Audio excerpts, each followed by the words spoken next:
In the previous two lectures, we discussed single charge sensing in quantum dots using two kinds of charge detectors or charge amplifiers. One is the single electron transistor, and the other one using quantum point contacts. So in this lecture, we will discuss single short charge sensing. What that means is you are sensing the electron in real time, and we will discuss the bandwidth issues and the impedance matching problem that has been faced by the conventional time average charge sensors. Those are the ones we discussed in the previous two lectures. And we also will discuss the basic technology of radio frequency single electron transistors and radio frequency quantum point contacts.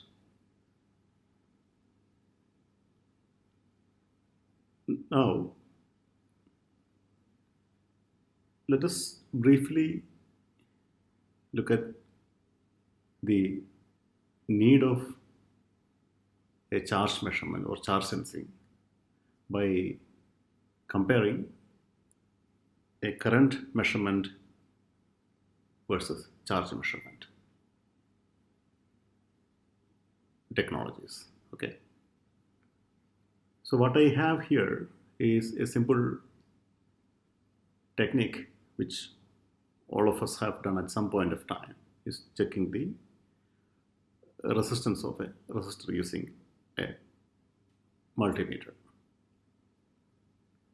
This is a representation of you are calculating the resistance by running some current through it and measuring the voltage across, or measuring a voltage or applying a voltage and measuring current through it. In any case, what you are doing is some kind of current versus voltage measurement. There is some amplifier inside this unit, and you will get an output which will be amplified by certain factor. What are the gain of the amplifier? Those are the details which are not really relevant for this discussion. Now, the current through the circuit basically consists of charges shuttling through the circuit in a discrete manner. Okay. And the finest unit of the charge is the electronic charge. So the current is given by the average number of charge shuttling or traversing per unit time.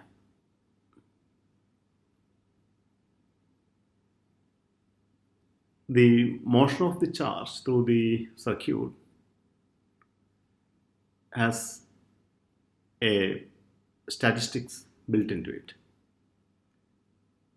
What I'm trying to say here is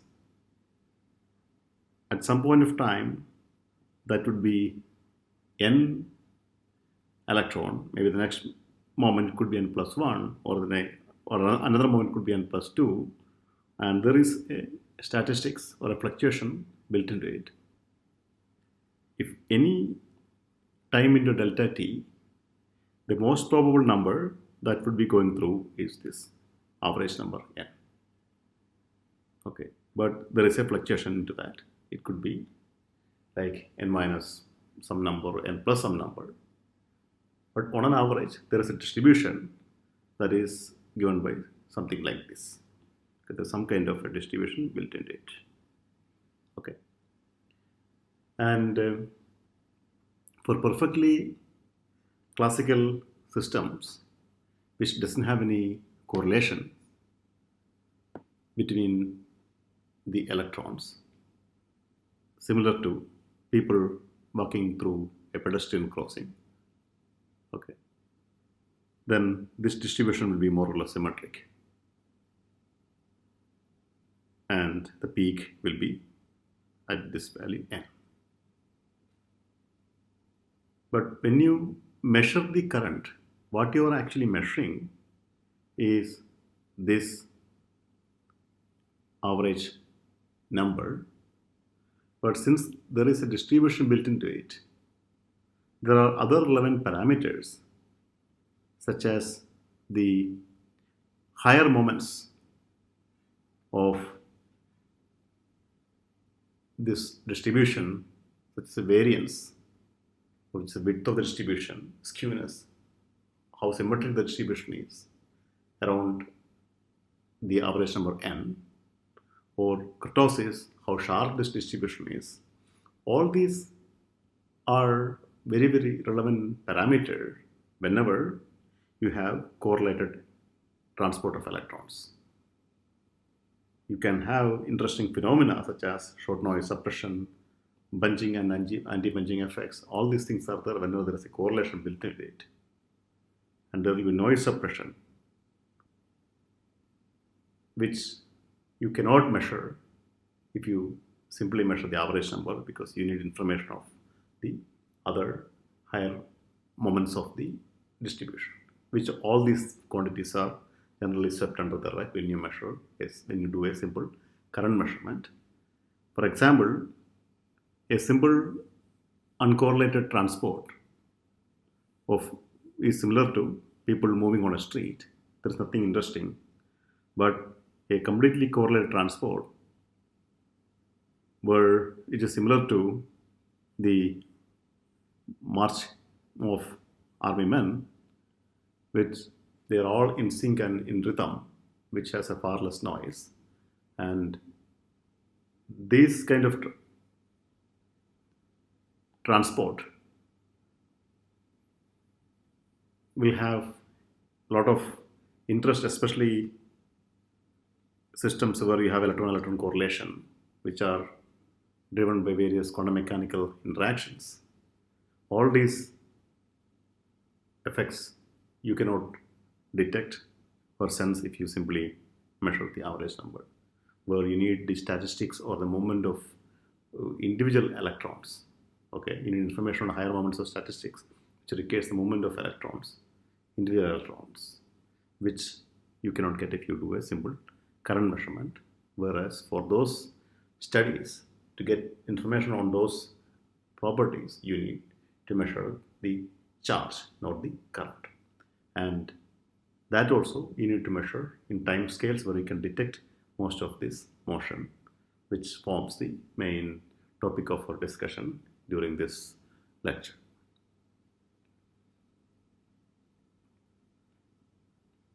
Now, let us look at the time scales of some of the electronic events that are interesting to us. Here are a couple of tables here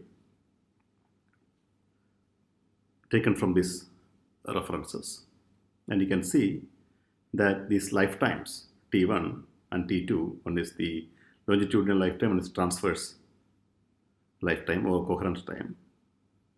T2 is the coherence time. Okay, these are all in microseconds to milliseconds, in that range. Whereas the scattering times in these solids such as gallium arsenide or silicon, these are the two main platform where one would like to realize advanced quantum mechanical devices. The scattering times are in picosecond range. And the orbital relaxation and all those other charge relaxation and all those things are really, really fast. Okay. What is shown here is these lifetimes or various time scale associated with spin states, which are the backbone of spin-based quantum computation scheme. Here is another table which consists of these times for silicon-based devices. And here also you can see the fastest one is your T2. That's again like a half a second. You can see it has gone up to half a second. But mostly these are all again in a millisecond or like a microsecond in that time scale.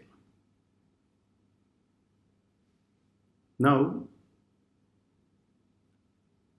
the coherence time is in millisecond or certain time scale. What that tells you is you need to finish almost all the operations within that time scale. Those operations also involve various error correction routines, which involves detection of the spin state or charge state of the system by repetitive quantum non-demolition measurement. And those measurements need to be carried out at a time scale many orders faster than the coherence times. And these are generally done by some protocol called ancilla-based non-demolition measurements. Okay, and these mechanisms also need to go in parallel with the computation scheme as computation progress. And these readout times should be much faster than the coherence times, at least a couple of orders faster than the coherence times. So to realize this, what you need is a really fast charge sensing mechanism, which is relatively less invasive. Now, another demand for fast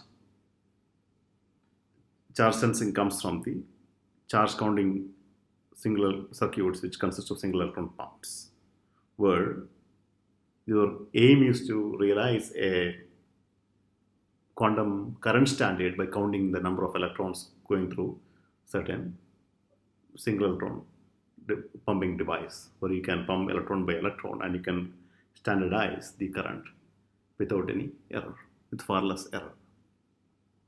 And the latest development in this field is people have started now realizing gated quantum dot devices which actually can pump electrons in gigahertz rate, which actually nanosecond or faster time scale. So, but you also need, like many of the single electron detectors, placed in the same circuit where you are going to pump it, but at the same time you also need to detect the motion of these electrons through the circuit at the same rate. So this also points to demand of ultra-fast charge sensors for charge reading out circuit, which works in this rate or in the time scale, which is nanosecond or faster. So in all these instances, what we are seeing is there is a huge demand for charge amplifier, which works in real time, or you can detect the charge in one shot. Those are called single shot measurements, where you can detect the presence or absence of a charge and its dynamics too. Okay, and all this would be possible only if we have a detector which is really fast. And all the charge sensors that we have discussed so far in the last two classes are ultra sensitive, but they are very slow. And that is what the main bottleneck is. And in this lecture, we will take a quick look at all those charge sensors and also discuss some new technologies in this field where you can detect this charge motion in much faster time scale. Okay. Now here, in this case, this we have already discussed. What you have is you have a quantum point contact charge detector, and there is a gated quantum dot here, where you have a quantum dot here, and you have a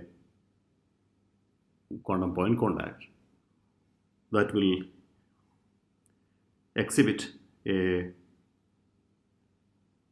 step-like feature whenever there is a charge motion, or charging or discharging even happens in the nearby quantum dot.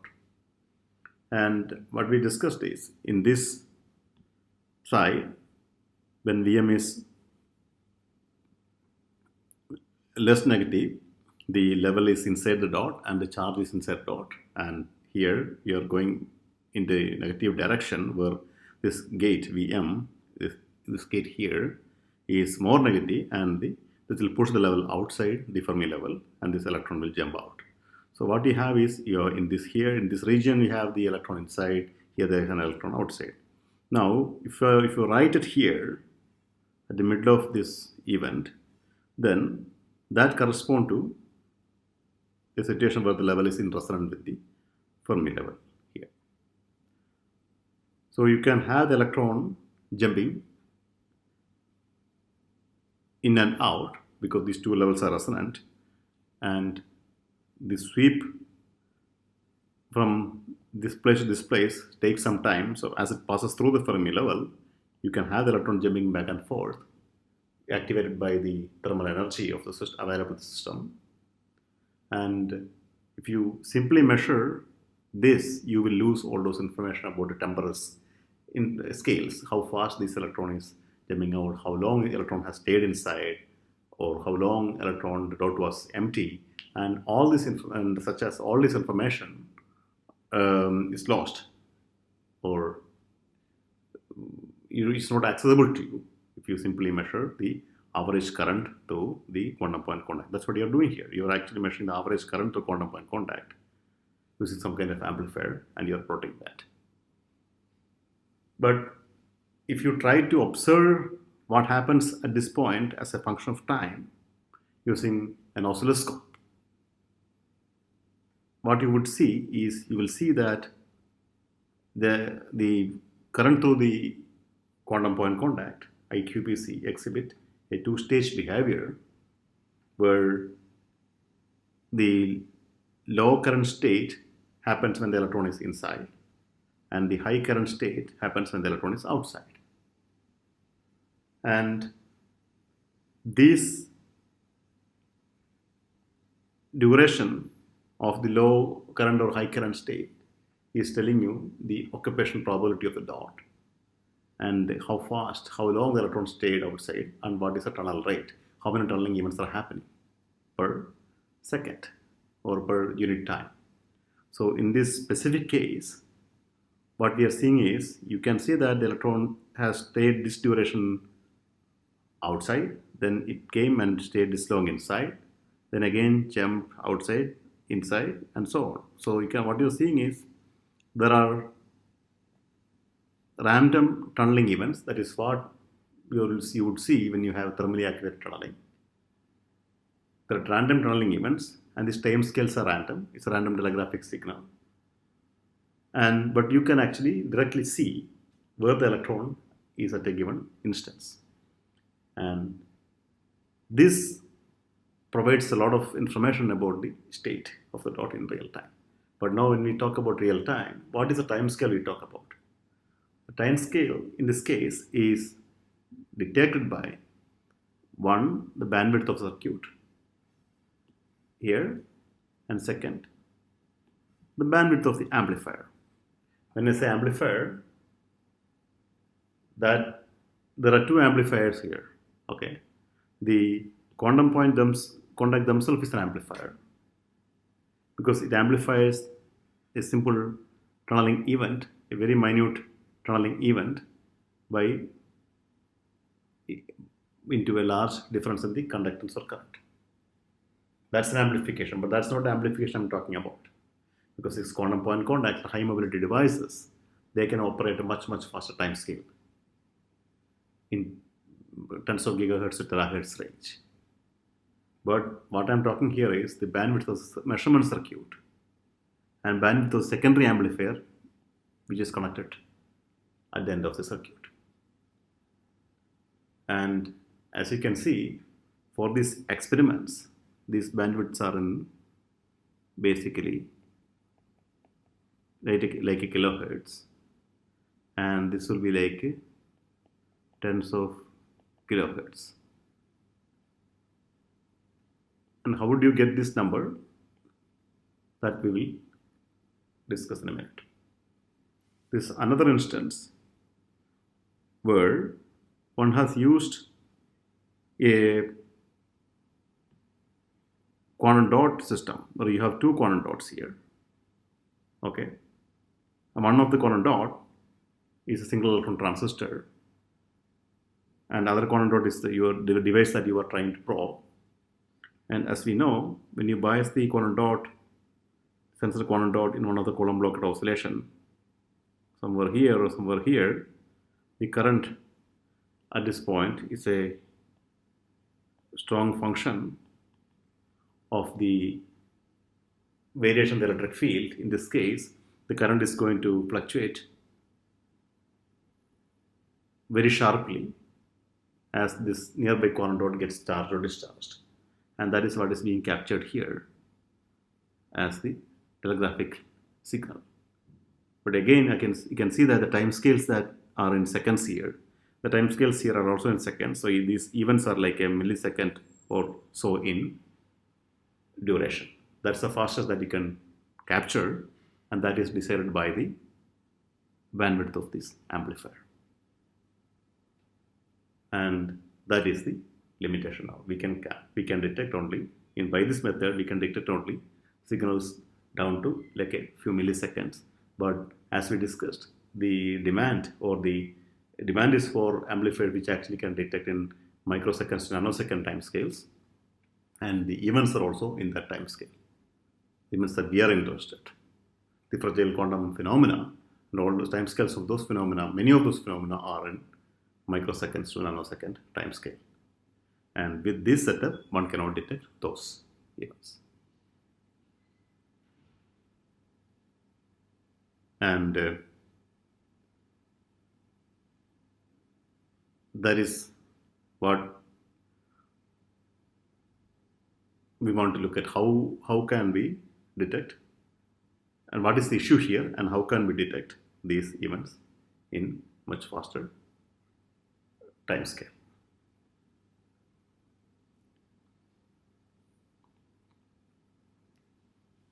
One of the first attempts to detect the real-time dynamics of electrons in confined systems such as quantum dots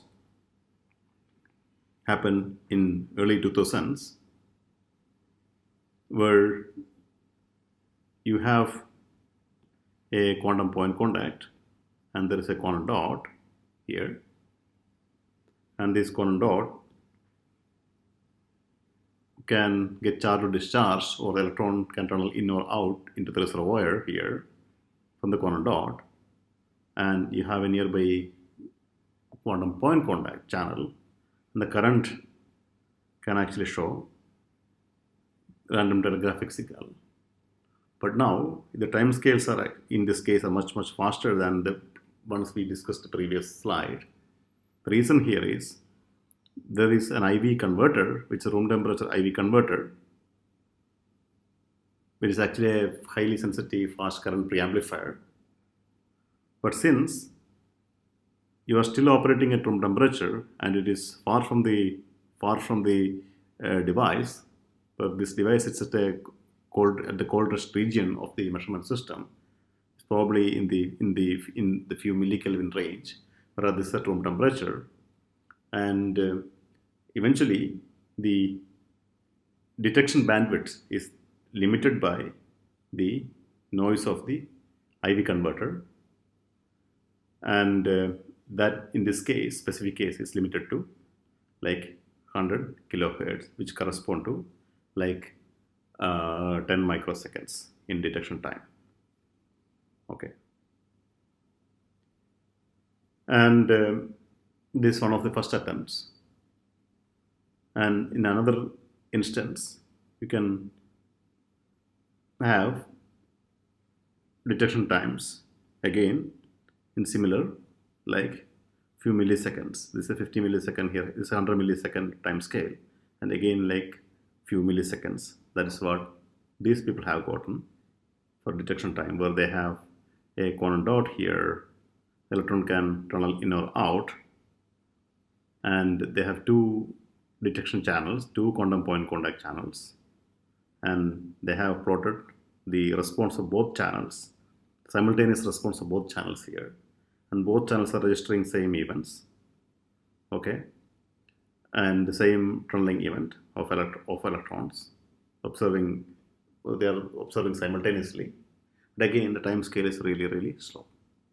The fastest you can get, or fastest reported, just by using a conventional quantum point contact channel, is something like 10 microsecond in detection time. That's what we have. Okay. Now, the question is, what is limiting the operation? That is the main question. So let us look at a typical measurement setup.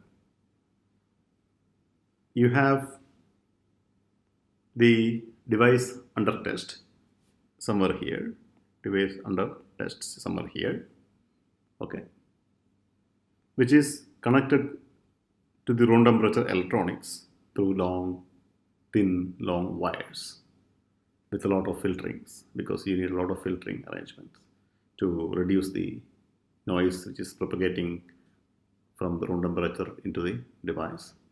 So you have many meters of wires connected to the both source and drain side, and then you have certain amplifier which is connected to the device, okay. And remember, whether it is a QPC or a single electron transistor, these are high impedance devices. So what I'm trying to say is, both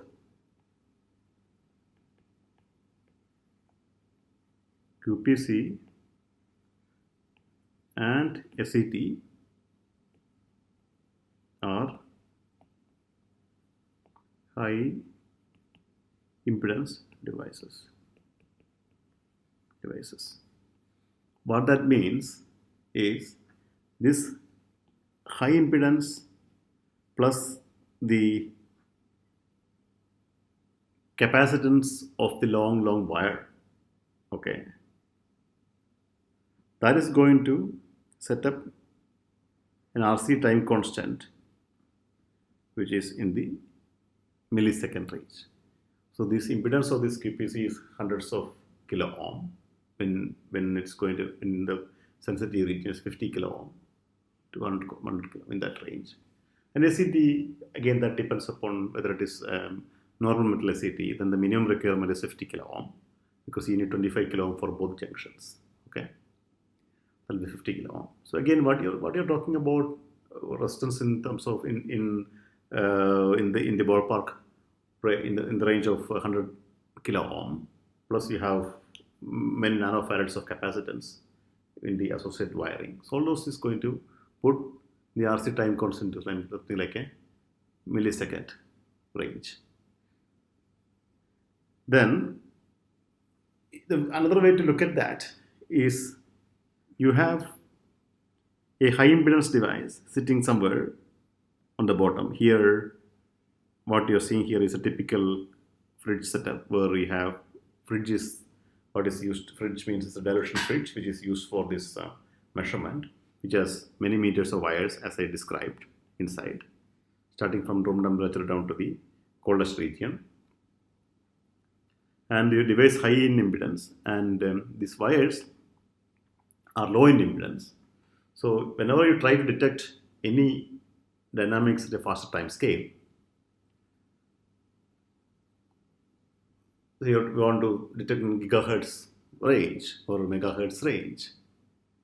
What happens is, whatever signal that you sent or try to detect in that time scale is going to suffer a huge impedance mismatch, because you have low impedance measurement wire and high impedance device. So the signal that is being reflected at the interface is huge. So almost all the signal is reflected, because the reflected signal gamma is basically Z minus Z0 divided Z plus Z0, where this is the impedance of the device and this is the impedance of the measurement circuit. So this is close to 1 almost all the time. Okay. So now what you are suffering here is there are two things. Number one, there is an low RC time constant. There is a RC time constant which is of the order of millisecond. And they have huge impedance mismatch. They're actually one and the same thing if you look around, if you look up. Okay. And finally, you also have this 1 by f noise because you are limited to low frequency range, where the 1 by f noise is also dominant. Then that is also going to contribute low signal noise ratio, which is going to affect your detection, signal detection speed and sensitivity. These are basically an issue, but if you look carefully, the intrinsic bandwidth of the device is really fast. The QPC has a really high intrinsic bandwidth. It can actually respond up to the terahertz range. So mostly you are now limited by your measurement circuitry, not by the device bandwidth. So intrinsic bandwidth of the fundamental amplifier we are discussing, that is the QPC, that is same for the similar single electron transistor, the SET also. The bandwidth of those are much faster. SET you can still control. You can still argue that it's decided by the tunnel rates, but that is also something which you can control. Okay. So in this case, we are mainly restricted or limited by the bandwidth of the measurement circuitry and impedance mismatch to achieve faster detection or faster amplification. And that is what we are trying to solve using a method called radio frequency reflectometry, technical radio frequency impedance matching circuits. Okay, and that is what we are going to discuss for the rest of this lecture.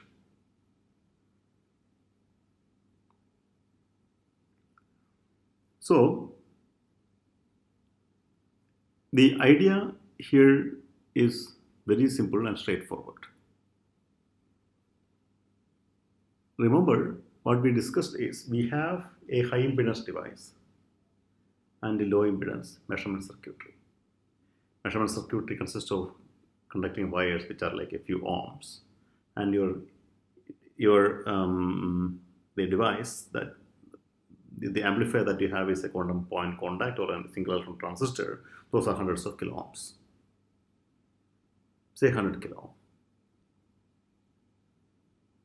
Now, if you try to send a signal to the wire and get information back, in normal way, almost everything will be reflected because this impedance mismatch is almost like giving you a reflectivity of unity 1. Now the idea here is you make some kind of an impedance transformer, okay, which is here, which consists of an LC circuit, and together with the R of the device it becomes an LCR circuit. Okay, and the impedance of the circuit, when you look from the input side, that is somewhere here, this is the input side, is given by I omega L, that is impedance of this, plus parallel of RD and C, and that is this term. And this circuit will have a resonance, and omega 0 is 1 by square root of LC. And at resonance, the impedance of the device is simply given by L by C RD, that you can work out. At resonance, the imaginary part of this Z will go to 0. Then from that, assuming that you can get the impedance of the circuit at resonance, when you look from these points, okay, is L by CRT. Now you can come back here and you can make this Z 50 ohm by choosing L and C appropriately. So you can choose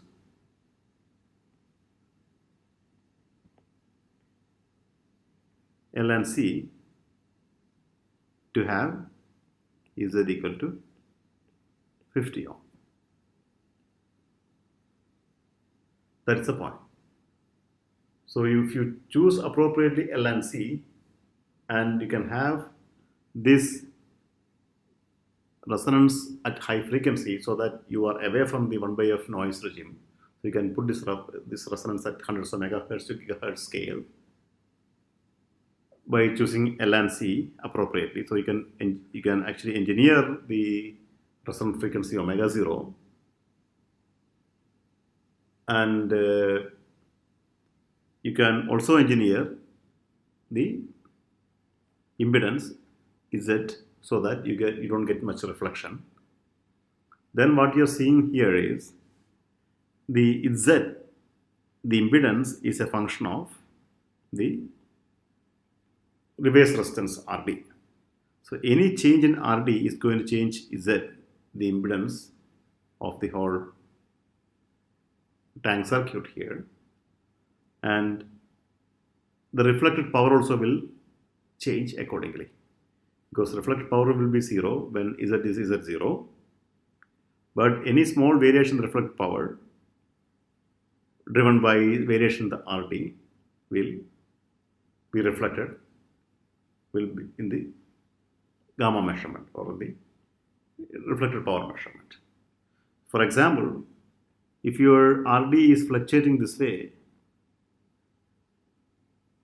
then the reflected power at omega 0, all this discussion happens at the resonance, okay? Our point of interest is omega 0. At omega 0, this reflection is going to get amplitude modulated, okay, by the QPC impedance change or the QPC resistance change. This could be QPC or this could be a CT. In this instance, I have assumed it's QPC, but you can have a CT also. That is the idea here. Okay.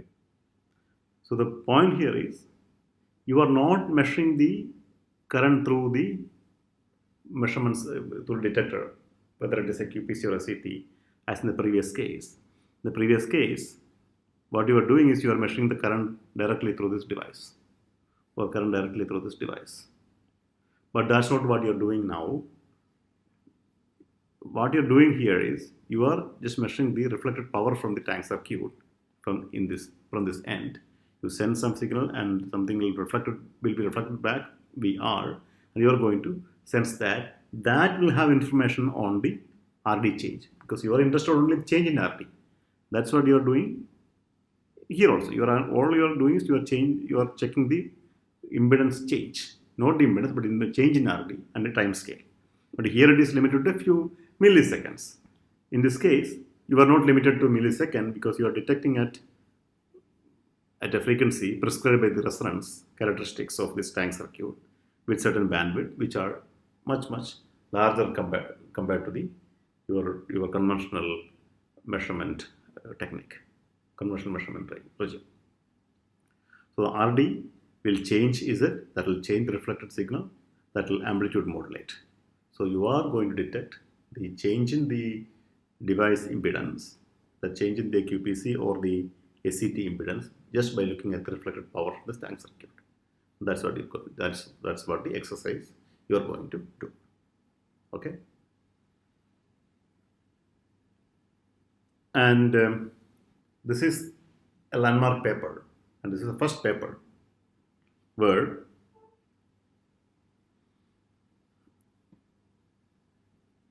the concept of radio frequency tank circuit or impedance transformer was applied to a single electron transistor.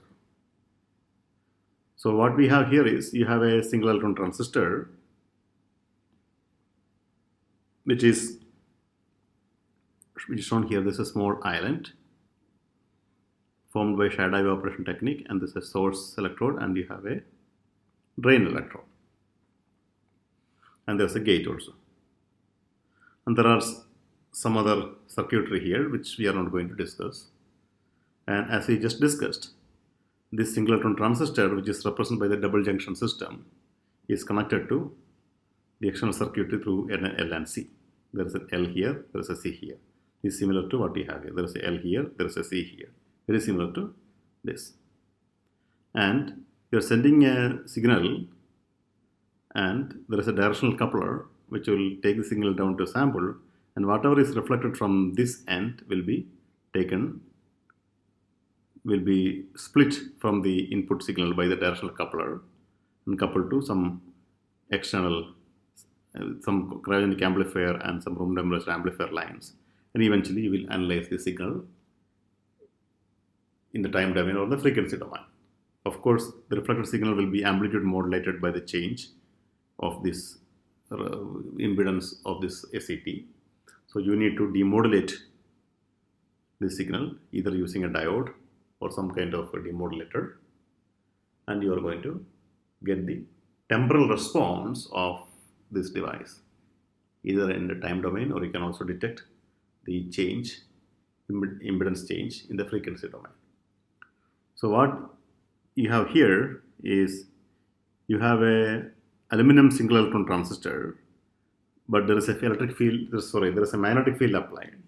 So what that means is you don't have any superconductivity. So it's actually a normal metal single electron transistor, and this shows the IV traces for different gate voltages, showing that you have ample amount of charging events going on, or you have Coulomb blockade which you can lift by applying a gate voltage. And the normal resistance of this device is around 195 kilo ohm. And you have the Coulomb blockade oscillation here, and that is the change in the device impedance. This is basically the Coulomb blockade oscillation is nothing but the change in the device impedance as a function of gate voltage, okay, or device conductance. And you can see that the demodulated signal from the RF reflected power is going to exhibit a similar change, a corresponding change, or it's going to mirror the gate voltage. It's going to mirror the Coulomb blockade oscillation as a function of the conductance as a function of the gate voltage. You can capture whatever is happening in the device just by looking at the reflected power. Okay. Now, what you can also do is you can apply a small wiggle on the gate voltage, a small voltage oscillation on the gate that is going to oscillate the impedance of the device with the same frequency, and then the reflected power will be amplitude modulated in that frequency, which you can see as sidebands, which are shown here. Here they have shown only the sidebands here, but the actual reflected power is going to look like something like this. You have this main power, then you have the sideband power, then you have the main carrier signal and reflected power. So this is basically the modulated power, and this is the carrier power. So what we are seeing here is these peaks. Okay. So the signal noise ratio of these peaks can tell you how sensitive this device is, and you can extract a sensitivity, in this case the charge sensitivity, of the order of few tens of micro electrons per root hertz for the device. So this device is operating at close to 2 gigahertz, basically around 1.7 gigahertz, and that is the carrier wave you are sending. That is at resonance, and you can detect events close to like a megahertz. Even here it is even 200, close to 200 megahertz in frequency. So where you have, in this case, what you have is you have applied a 200 megahertz signal to the 137 megahertz signal to the gate, and you can get that back by demodulating the reflected power, and that's what this signal is. Okay. So this is the first device, first attempt, and later this technique has been used for detecting real-time tunneling events, capture the electron motion in real time in quantum dots. So in this work, what you have is you have a hybrid device which consists of a quantum dot, gated quantum dot. You can see these bright colored electrodes are gates, and the faint region here, which looks like this, is the superconducting single electron transistor. Okay, and when you bias this at the sensitivity point on the edge of a Coulomb blockade peak, this actually can detect this motion of single electrons charging and discharging events through this quantum dot. Okay, yeah, they can detect these events in real time. Here, others were able to detect in like megahertz time scale, also microsecond time scale, or megahertz in frequency, in the rate, in the tunnel rate. And interestingly, they were able to correlate the tunnel rate that they observed with the direct current measurement. So one axis the current in femtoamp, what they have measured, and what you are seeing here is the current that they have calculated by observing the tunneling events through the tunneling events using the RF SET. In this case, it's superconducting radio frequency single electron transistor. Okay, and they were able to correlate the IV measurements to the current that they have calculated by charge counting experiment. And this is the first experiment where somebody has observed tunneling events of electrons through a solid circuit in real time. Okay, and the sensitivity of these RF SETs have now reached almost in the range of 1 microelectron per root hertz, which is pretty close to the quantum limit, where in this experiment they had an ultra small aluminum SET, this is called island, and there is a source and there's a drain here. Okay, and similar tank circuit as we discussed in the previous slide. The only attractive part here is the detection temperature was like 4 Kelvin, whereas in the previous experiment these are all in millikelvin range. Okay, sub-Kelvin range, close to 10-15 millikelvin. Whereas in this experiment they were able to raise the operational temperature to 4 Kelvin. That is because you have such a small, ultra small tunnel junction, which is of the order of like 50 nanometers or so. But this scale bar is given here. Okay. So that is the story with the radio frequency single electron transistors. Now the same strategy can be applied to the quantum point contact based sensors too. And that is what is done in this work, where you have a similar tank circuit. You have an inductor plus there is a capacitor is connected to the quantum point contact in this charge in this quantum dot. What you have is you have a double quantum dot system here. You have two quantum dots. When you energize the gates, then you have quantum point contact. Okay, And this quantum point contact is connected to a tank circuit, and you are observing the reflected signal. And this resonance for this tank circuit is around 230 megahertz. It's not in gigahertz. And you can see, as a function of the device impedance, the reflectivity of the tank circuit is changing. This is the reflectivity S11 of the tank circuit taken at various operational points for the QPC, operational regime of the QPC. And as we discussed in the double dot session, the double dot is going to give you a charge stability diagram which is going to look like a honeycomb. So this region is 0, 0, and you can, as you go, either horizontally or vertically, you are going to fill one of the dots in, okay?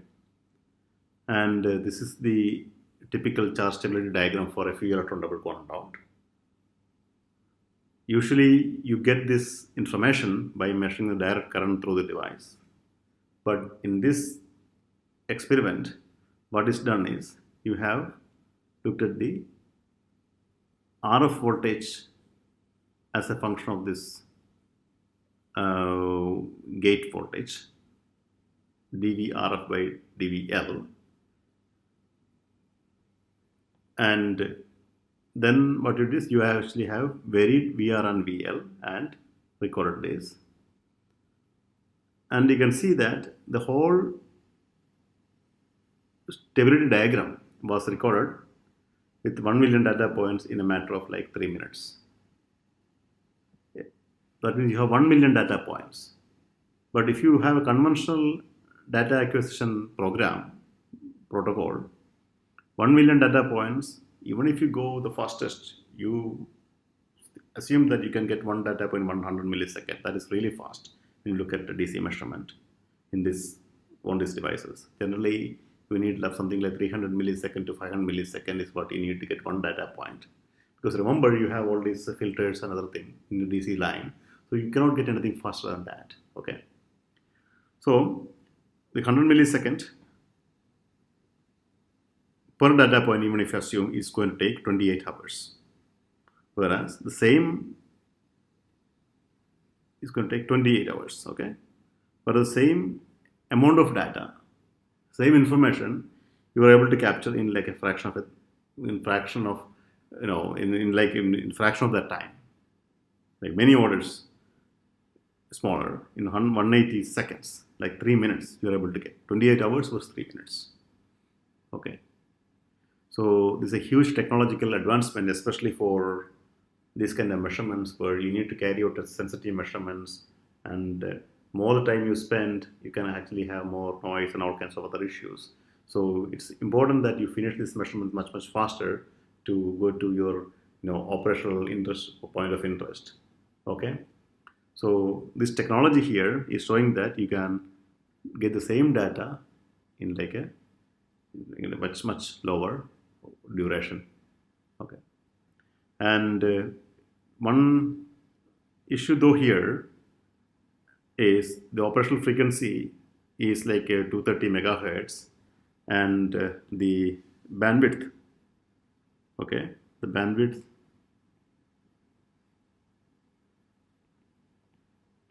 is like maybe 8 megahertz. That is probably the bandwidth in this case. That means you can detect signals up to like a megahertz, so up to a microsecond, probably something of that order, okay, or like a few hundreds of nanosecond. But of course, that is a huge improvement from your normal DC where you are measuring things in millisecond. But if you really consider the need for error correction schemes and other ultra-fast charge dynamics detection, this is still falling way shorter in detection speed or detection rate. But still, it's a huge improvement from the conventional current measurement through the quantum dot or the conventional quantum point contact charge sensing measurements. Okay.